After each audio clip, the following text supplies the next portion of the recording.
Situation. Refer to the given step solid shaft AB where a torque T is applied at a distance A from A, no, at point A. So you're given the length. The length is 3 meters. Yung L pala 3 meters, no? Tapos yung diameter D ay 100 mm. Yung torque na in-apply ay 1.5 kilonewton meter at a distance 1.5. So bali lumalabas na kung ang length natin 3 meters, ito 1.5. Ito rin.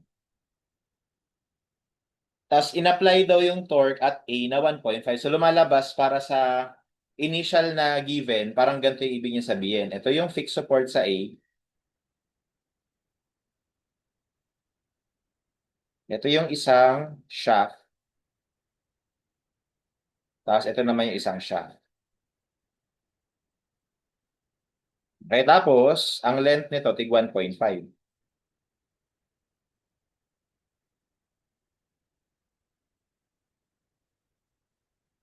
Okay, tapos in-apply yung torque at a distance 1.5 din. So in short, nandito yung sa gitna. No? Nandito sa gitna. Okay? So, in-apply ng so using right thumb rule, magiging ganito ang itsura ng torque. Yan. Okay?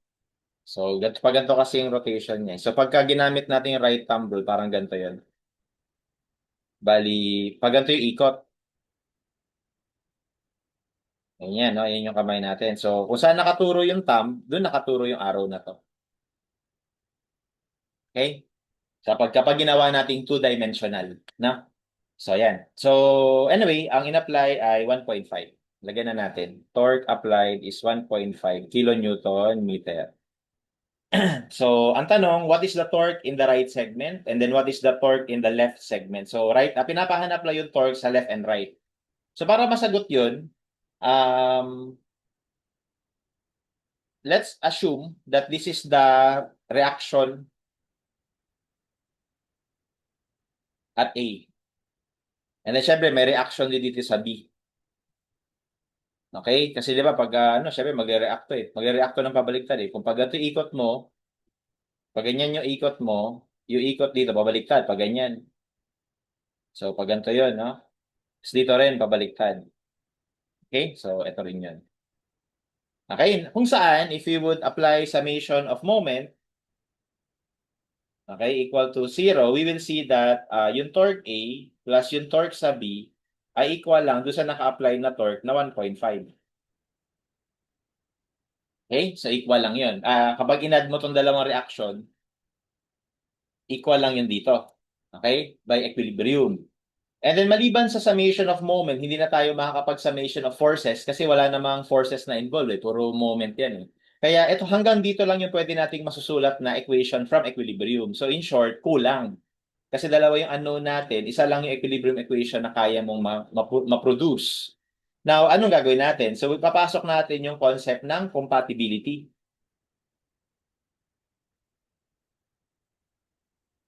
Okay, equation. So, gagawa tayo ng equation galing sa compatibility. So, ang compatibility, may kinalaman yan sa deformation. So, sa case na to, ang deformation na tinutukoy natin dahil torsion to is yung angle of twist.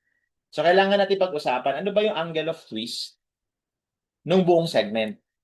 Okay, so, mula dito, dahil may in-apply na torque, mula dito, mag-twist dapat yan, no? Tutwist siya ng pag-ganyan. Magagaganon siya. Okay? Ngayon, para sa segment na to, kailangan kung ano yung tinwist, kailangan bumalik doon. Bakit? Kasi fixed support to eh. Di ba pag sa fixed support, bawal umikot or bawal gumalaw? So, ibig sabihin, ang mangyayari, parang, dahil sa in-apply na twisting na ganyan, pwedeng umikot pa rin to hanggang dyan, tapos babalik din siya doon sa original position niya. So, ibig sabihin, yung theta sa first segment, sa left segment, no? Plus, yung angle of twist sa right segment ay dapat pag pinagsama, 0. Okay, dapat 0 yung maging rotation nila. Parang ganito yan, guys. Parang ganito. So, paki-imagine na to, no? Meron ka ditong torsion. Tapos, kunwari, may fixed support dito. Fixed support yan. Fixed support din to. Fixed support din yan. So, mangyayari, kapag kumuha ka ng reference line, ito yung reference line, kunwari natin. Ayan, yun yung reference. So, dahil dun sa in-apply mo na torsion, iikot yan, iikot. Magtutwist doon. Kaya lang hanggang dyan lang. Pag dating mo sa, paglagpas mo sa kabilang segment, kailangan ang pag-twist mo pa ganito. Okay? So, parang magkakaroon ng twisting na pa ganyan. Okay? Na kung saan, ito ngayon, kung i-analyze natin yung section na to, no? Yung section na yan, ito kunwari section na yan. Mula dito, ito yun. Kulayan ko, ito yan. Yan yun, yung linyang yan. Tapos, ito, yan. Somewhere dito. Okay? Yan yun. So, ibig sabihin, ito yung angle of twist nung left segment. Okay? Sa right segment naman, from here to here, no? So yung angle of twist naman, parang babalik lang tayo. So ibig sabihin, parang equal lang sila. Pero baliktad ng direksyon. Kasi ito, pag mula dito, aangat doon. Or iikot, mula dito, iikot dito. Tapos mula naman dito, para makarating doon, iikot naman pabalik. Okay? Kaya baliktaran sila. Kaya yung isa dito, negative. Or in short, dapat yung angle of twist nila ay equal. Okay? And then from there, we can insert no, TL over JG. So yung TL over JG sa left ay equal lang sa TL over JG sa right. Okay? Yung sa left, kapag nag-method of section tayo, ang angle na nandito, ayan, or ang torque no, na naka-apply dito, internally, kasi di ba may reaction tayo dito na TA eh. So, naka-apply dito na torque, internally sa left, ay also equal to TA. Okay? Kapag naman nag-method of section tayo dito, sa kabila,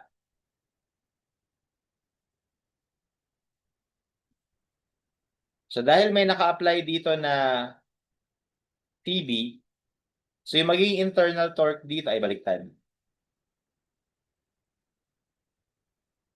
So dahil may reaction dyan na TB, yung magiging internal reaction naman dito sa right ay TB din. Okay, kaya lumalabas, ito, TA, ito, TB. Okay? So, substitute natin. TA, yung length ay 1.5. Yung J ay, so may given naman na diameter, pero yung left side natin yung mas makapal, no? Siguro lagyan ko. So ito, 100 mm. Ito, 0.75 lang ng 100, edi 75 mm. Okay, so we have pi over 32 times 100 to the fourth. Tapos G. Actually, dito walang binigay na G. Pero, sabi niya naman, wala naman siya sinabi na magkaibang material to. So, ibig sabihin, same material, na material lang to. No? So, ibig sabihin, yung G dito sa left ay same lang sa G dito sa right. O, lagay ko na lang G equals TB. Yung length naman ng right, 1.5 over J, pi over 32, tapos 75 lang yung diameter sa right. Tapos G. So, mapapansin nyo, kahit hindi given yung G, magka-cancel lang yan. Magka-cancel lang din to. Magka-cancel lang din to. So, may iwan na lang ay TA over 100 to the fourth at saka T equals TB over 75 to the fourth. So, ngayon, pag i-transpose natin yan, magiging ganito.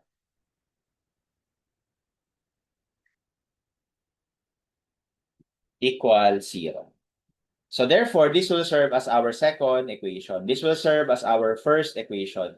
And using two equations with two unknowns na solution, we can solve for both equations simultaneously. So, gamitin natin yung calculator. Mode equation, two unknowns. So, yung first equation natin, TA, TB equals 1.5.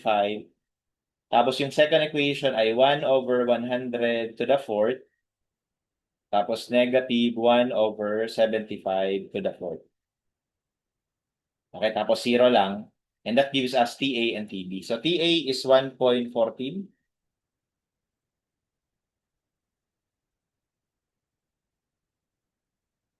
While TB is okay, 0.36. Alright, and those are our answers for items 1 and 2. So 1.14 tsaka 0.36. Ay, baliktad. Yung left pala, yung left ay yung right segment, TB, di ba? Ito yung right sa baliktad. Ito pala yung right segment, ito yung left segment.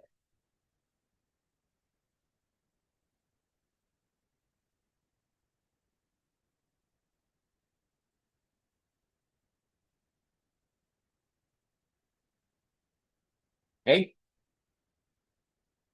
Now, for the last question, find the distance A where the torque must be applied so that the reactive torques A and B are equal. So, dito halata naman na hindi sila equal.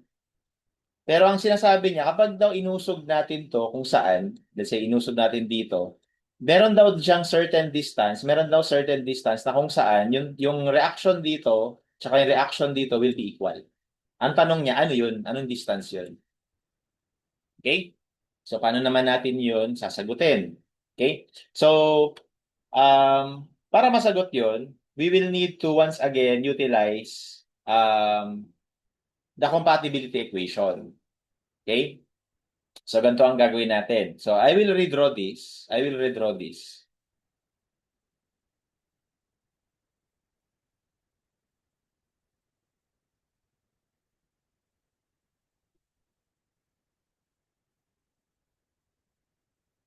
Okay, but this time, assuming na nandito yung torque. Okay, nandyan kunwari yung torque. Okay, tapos at a distance A. So, ito L over 2. So, pwede natin gamitin pa rin yung given dito, no, yung original given na mga to. Ito mga to. Pwede pa rin naman gamitin. Maliban lang dito. Kumbaga, i-resolve natin yung A. Ito, pwede natin gamitin yan lahat. Okay, pero ako, ipipiliin ko na lang na hindi, no? So, para lang maipakita rin sa inyo yung solution, paano kung ano lang. Puro variables lang. So, ito, ang diameter nito, D. Ito naman, ang diameter nito ay 0.75 of D. Okay? Tapos ang goal, kailangan yung torque dito na reaction, okay? At saka nandito ay equal. So, tawagin ko na lang na TR. Dapat equal yan. Okay? Or in short, half ng T. 'Di ba? Kasi pag nag-summation of ano tayo, of torque tayo, lumalabas, eto, tig-kalahati. Kung equal sila, 'di ba? Kung equal sila, tig-kalahati sila dito sa torque na to na naka-apply. Hati sila diyan. Ay, dito kasi 'di ba mapapansin niyo parang pinaghatian nila yung T. Pero hindi nga lang equal. Yung TA mas malaki yung reaction niya kaysa kay TB. Pero dito, dahil hati sila dito sa T na to, so dapat tig one half sila nung total na amount or value. Okay? So, ang tanong ngayon, how would we define or solve for this distance A? Okay? So, kapag pinasok ulit natin yung concept ng compatibility, parehas lang yan kanina. Parehas lang yan kanina. Dapat yung T sa left at saka sa right equal. Okay? Pero ano yung theta sa left? Ano yung theta sa left? So, yung theta sa left or angle of twist sa left, actually, hindi na siya kagaya kanina na TL over GG lang kaagad. Kasi kung mapapansin nyo, yung angle of twist sa left, pag ganito yan ay binubuo na nitong segment na to at saka nitong segment na to.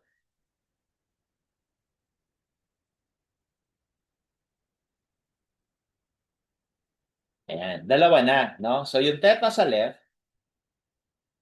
is TL over JG nung left segment plus TL over JG nung right segment na tawagin ko lang R1, no? Right segment 1. Kasi meron pa tayo ditong R2 ng kabila. Ayan. Right segment 2. Okay? So ano ba yung torque natin? So lumalabas, sabi nga natin, no, 1/2 T over 2.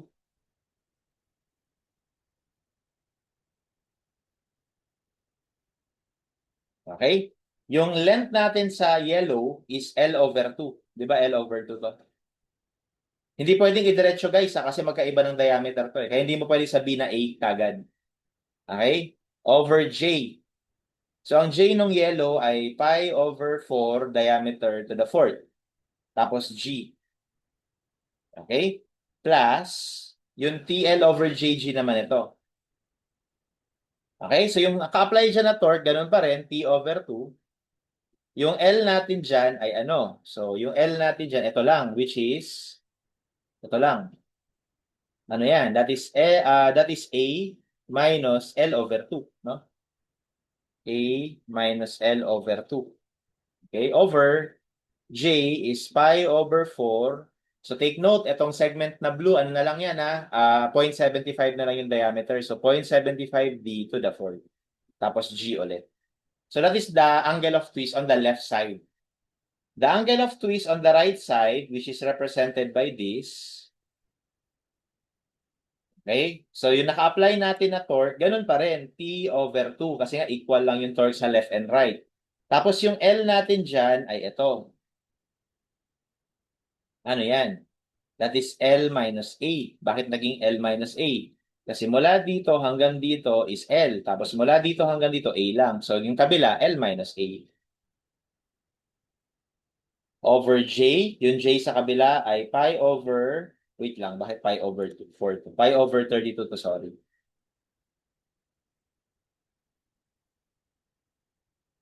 Pi over 32.75 diameter to the fourth times G. So, ganyan. Okay? And dahil nga equal lang sila, dapat equate lang natin to dito.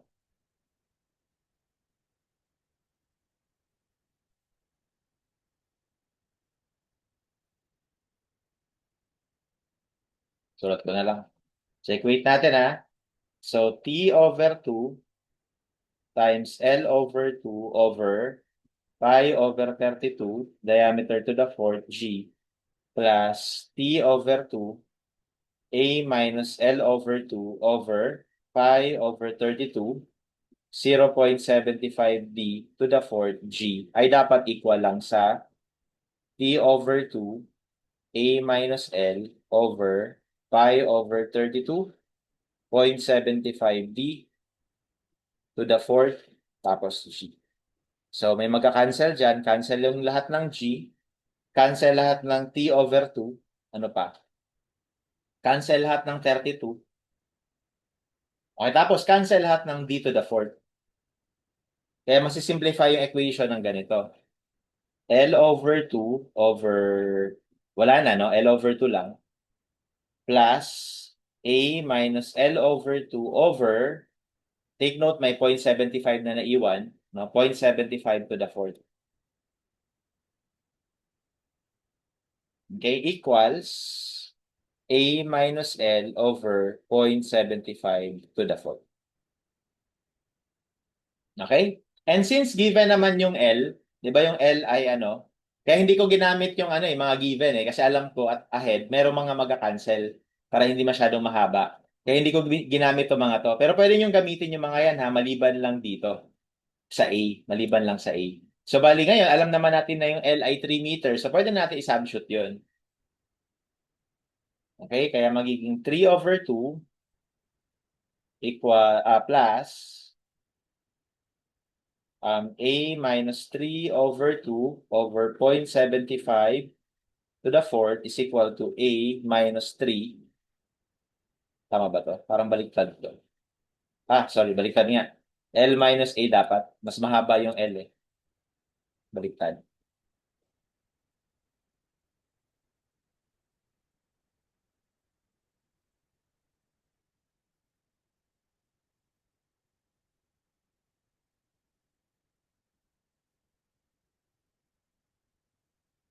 So 3 minus A over 0.75 to the fourth. And from there, we can solve for A. Okay? Solving for A, we have 3 over 2 plus A minus 3 over 2 over 0.75 to the fourth equals 3 minus A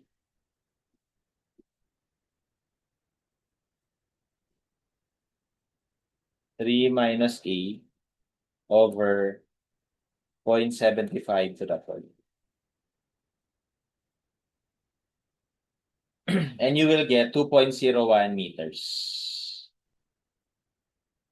So that should be the point of application of the torque so that the torque reaction on both ends are equal. So our answer here would be letter A. Okay, and that's how you solve this problem.